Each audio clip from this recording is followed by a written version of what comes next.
Hello Internet, it's Item Leak Aaron. You're probably wondering, did you see Ant-Man the Wasp? Yes, I did. That review will come up tomorrow because I don't want to overload on uploads today because that's kind of... I don't like doing that. So, review time. Yet another. You're probably wondering, why do you do these? You know they're terrible. And I'm like, it would be interesting to talk about them. Another video game movie. My favorite genre in all of film. And this one is based off a game I've actually never played. That is Max Payne. Starring everyone's favorite rapper, Marky Mark. You know, Mark Wahlberg. And this is based off the video game of the same name. And I've never played this video game or any of its sequels. So I don't know much about the lore. But I do know people didn't like this movie because it was loosely based off the game. And it just kind of just did things its own way. And people didn't like that. So if you want to read the back right here, you can go try, but I don't think it's gonna help this movie. So yeah. Also, this is the unrated version, or the unrated version. You want to know what it has? An extra 3 minutes. Because yeah, that's gonna save it from getting destroyed by critics. So Mark Wahlberg delivers an explosive performance. No. I know what an explosive Mark Wahlberg performance is, and this is not it, trust me. In this action-packed thriller based on the legendary, hard-hitting video game. Max Payne, Wahlberg, is a maverick cop with little regard for rules and nothing left to lose. Heel bent on revenge, he's determined to track down those responsible for the brutal murder of his family. But his obsessive investigation takes him on a nightmarish journey where dark fantasy collides with stark reality. As the mystery deepens, Max is forced to battle enemies beyond the natural world and face an unthinkable betrayal that will drive him to the edge of his own sanity.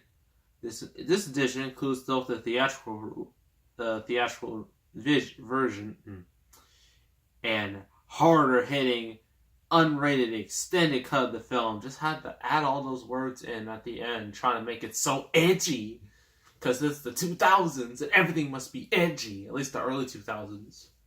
Now, people complain about, say what you want about that era, but at least it was fun. The era we live now is not as fun as that era, because at least you can laugh at it.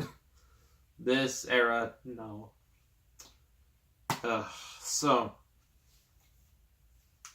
So this is the game was a neo-noir type game. And this movie is somewhat similar with its neo-noir type atmosphere and environment. Our main character, Max Payne, as already mentioned, his wife and kid got murdered pretty bad. So he's kind of like the Punisher in a weird way, but not at all like the Punisher. He wants to get revenge, but he's still a cop. Like, he has a job, and like he wants to do this so bad, but everyone's just like, no, he can't because it's wrong. And then he has his friend Mila Kunis. Yes, this was their first collaboration before Ted. It's a fact for you right there. I forgot what who her character was, but she is the love interest of Max in the games, and they cast her in this movie. Not the best decision. But yeah, after that, the story just, I just couldn't keep up with it. It was just, it had some, oh, why did I buy this?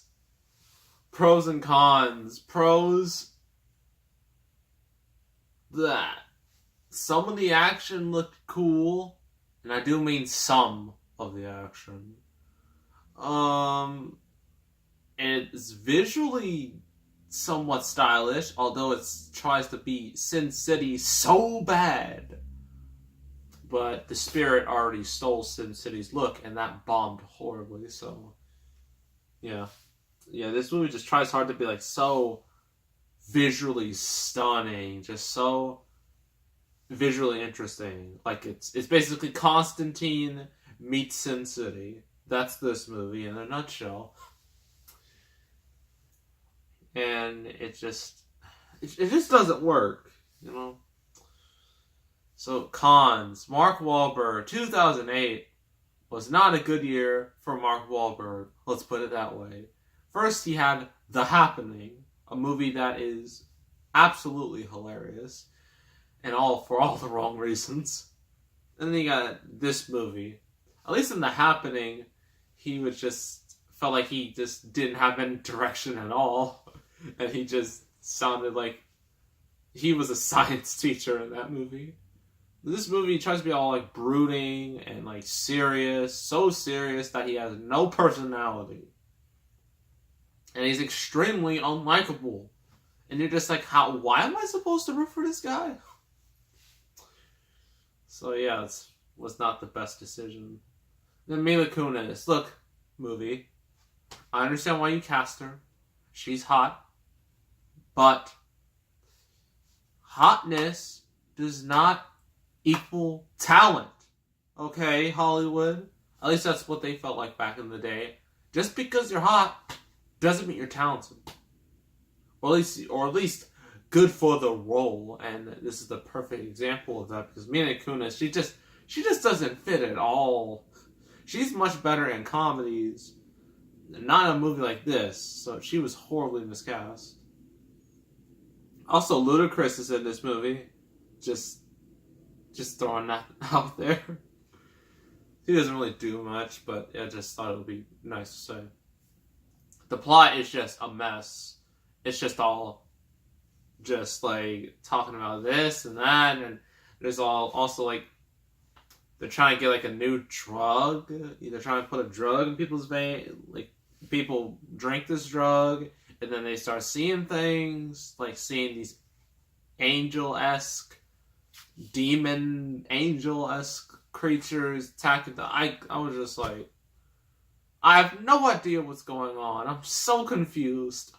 I think even the fans were confused. Our diehard fans were just confused, considering this movie had little to nothing to do with the source material.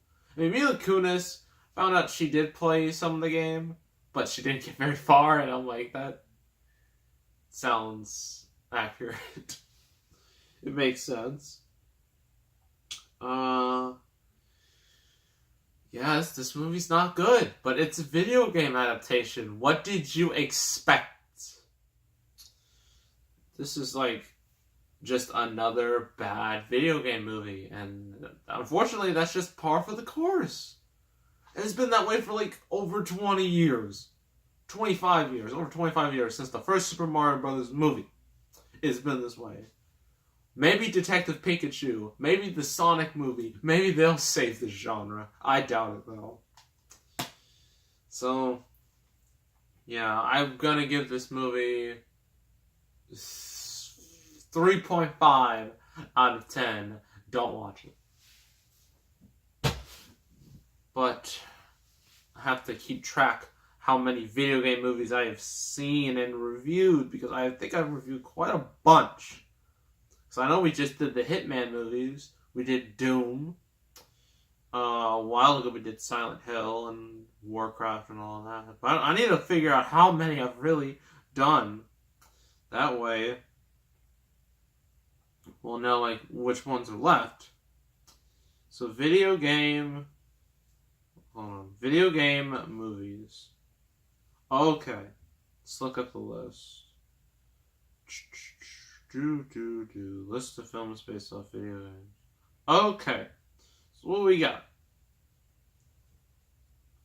These are theatrical releases, by the way.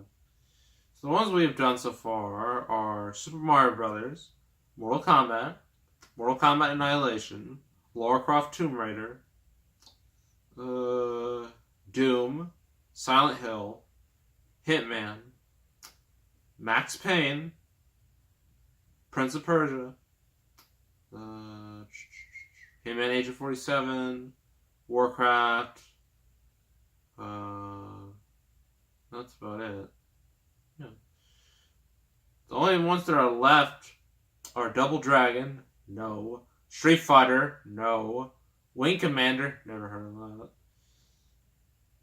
The Resident Evil movies, I only want to do one, and that's the first. I don't want to do the others, because there's too many of them. The Tomb Raider sequel, House of the Dead, Alone in the Dark, Blood Rain, DOA Dead or Alive, Postal, In the Name of the King, A Judgment Siege Tale, Far Cry. They made him Far Cry. Oh no. We're not doing that. That's going too far. Street Fighter, The Legend of Chun-Li. No. The Silent Hill sequel, Need for Speed, Assassin's Creed. I never want to do Assassin's Creed. That movie spits in the face of its source material. There was the recent Tomb Raider movie and then Rampage. So, and also there's Ratchet and Clank. We haven't done that yet.